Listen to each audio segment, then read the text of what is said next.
Okay, tell me what is the aim of your activity? To show that the ratio current by voltage in a conductor is constant. How can you say V by I ratio or voltage by current ratio is constant in a conductor? How can you say? According to the Ohm's law, current flows in a circuit at the constant temperature. Proportional to the voltage, inversely proportional to the resistance. Current is directly proportional to the voltage and inversely proportional to the resistance. Okay, what are the materials required for this activity? Voltmeter, ammeter, battery, key. Show me one by one. Voltmeter. So voltmeter, the range of 0 to 10 volts. Ammeter 0 to 5 amps. 0 to 5 amps. Battery. Okay, battery. Key. Okay. Magnesium ribbon. Okay. Additional batteries. Okay. Etc. Okay, tell me the procedure. How can you do the activity? Connections are shown in the figure. For that, I am taking 1.5 volt battery.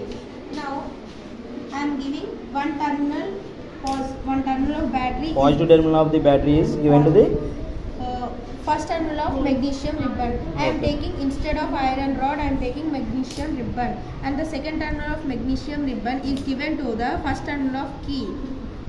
And the second terminal of key is given to the first terminal of ammeter, that is positive. And the second terminal of ammeter, that is negative, is given to the negative terminal of battery.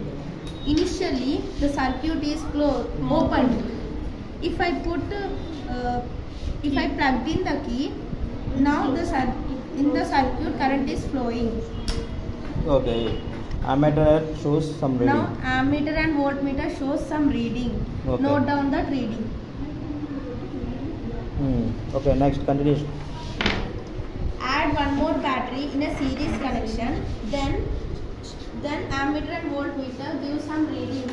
Note down that readings also. Same procedure continue many times with many batteries. Add 2 batteries and show me. Tell me. Ammeter showing some more. Okay, from this activity what you are observed? Tell me the observations. We can observe that V by ratio is constant in all the cases. Okay, next, what is the second point? The voltage is same, the current also same. So if voltage changes, current also changes. Okay, what is the conclusion? We conclude that the current is proportional to the voltage. It is directly proportional to the voltage. Yes. So V is directly proportional to the I. I is directly proportional to the V. We verified the Ohm's law. Okay.